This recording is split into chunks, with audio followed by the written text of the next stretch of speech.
Hello everyone, welcome back.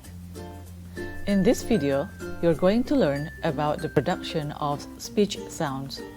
Before we begin, I'd like to point out that the study of humans' speech sounds, or phonetics, is part of a larger study of humans' language called linguistics.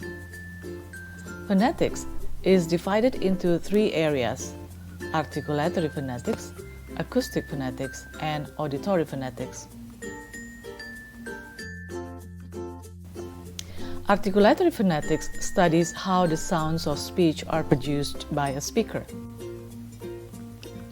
Acoustic phonetics analyzes the sound wave signals within speech, the varying frequencies, amplitudes, and durations.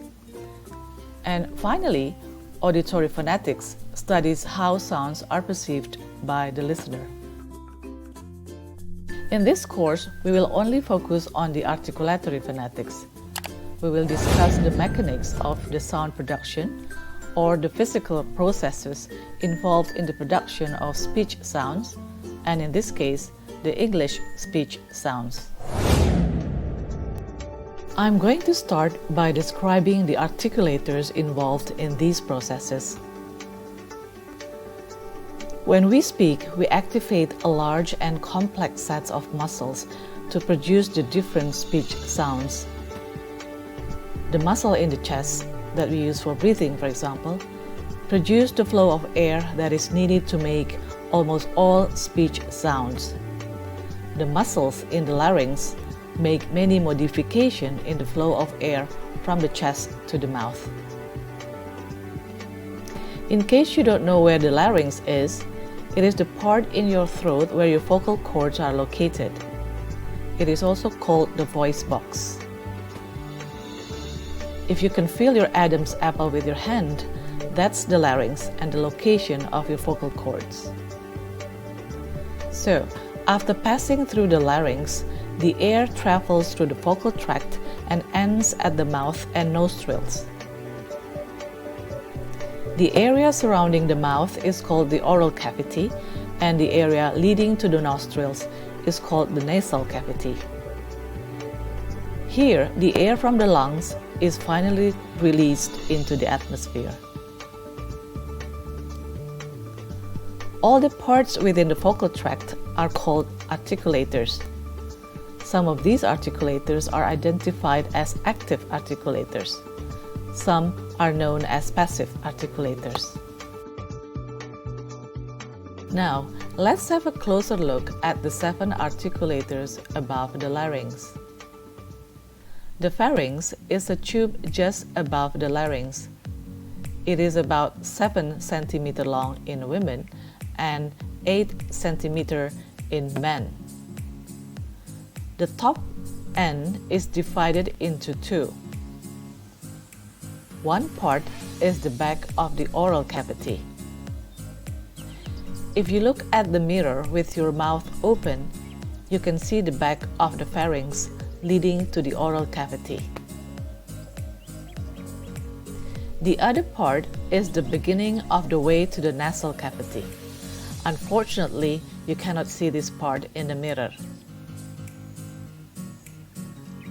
The soft palate, or velum, is the articulator that lets the air pass through the mouth and through the nose.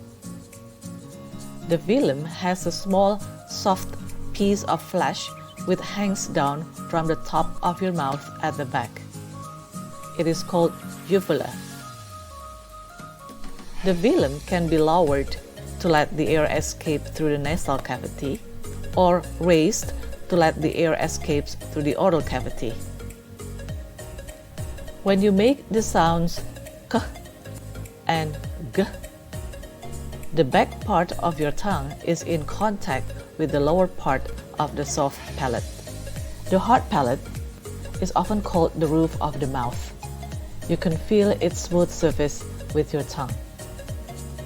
The alveolar ridge is between the top front teeth and the hard palate. You can feel its shape with your tongue. It has a rough surface and covers with little ridges. When you produce the sound t, d, and Your tongue is touching the alveolar ridge. The tongue is a very important articulator. It is also the most active articulator as it can be moved and shaped to produce different sounds. Although there are no clear lines within its structure, the tongue is usually divided into several parts such as the tip of the tongue, the blade, the front, the back, and the root. The teeth are divided into upper and lower teeth. For most of the speech sounds, the tongue is in contact with the upper teeth, as when you produce the English sound and v. The lips are also important active articulators. They can be pressed together, as when we produce p and b. They can be brought into contact with the teeth, as we produce f and v. Or they can be rounded to produce vowel sounds like u and o.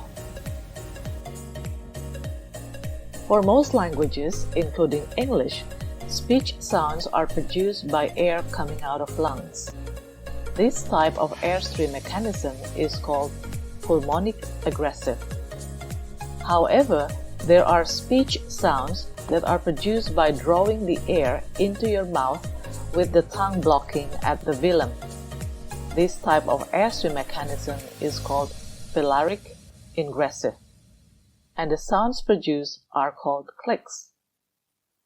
You will find these sounds in some languages in South Africa.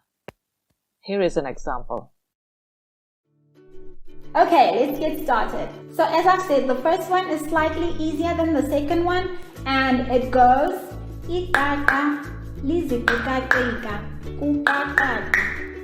Say it again.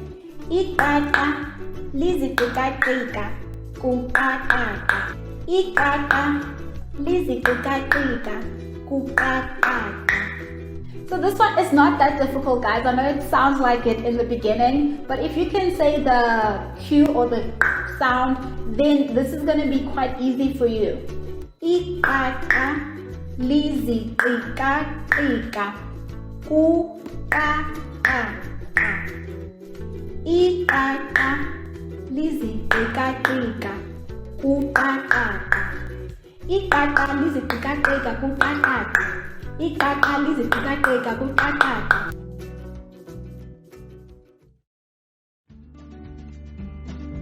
To summarize, the aspects that are usually included in the description of speech sounds are: first, the airstream mechanism, whether it is pulmonic aggressive or velaric aggressive.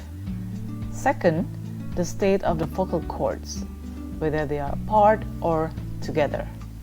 Third, the state of the velum, whether it is raised or lowered. Fourth, the manner of articulation, that is, how the air is expelled. And finally, the place of articulation, that is, where the air is shaped in the mouth. Now, let's focus on English sounds. English sounds are usually grouped into consonants and vowels. The main difference between consonants and vowels is that for consonants, there is a more significant interruption to the airflow through the mouth. In other words, the production of vowels does not involve a significant blockage or articulation, and this makes the vowels more difficult to describe.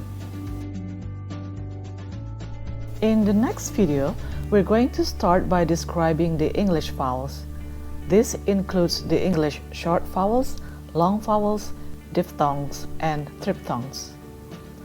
Thank you for watching. See you next time.